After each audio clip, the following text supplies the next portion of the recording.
We will talk about how to fix or how to solve the problem of CallApp.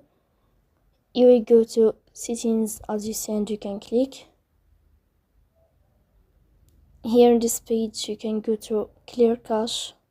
In this first page you will go to settings. You will find this window like this and you can click on apps, default apps, app settings.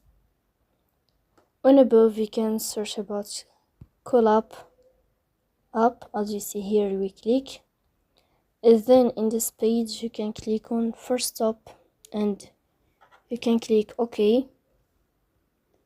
After that you will enter to the window of storage.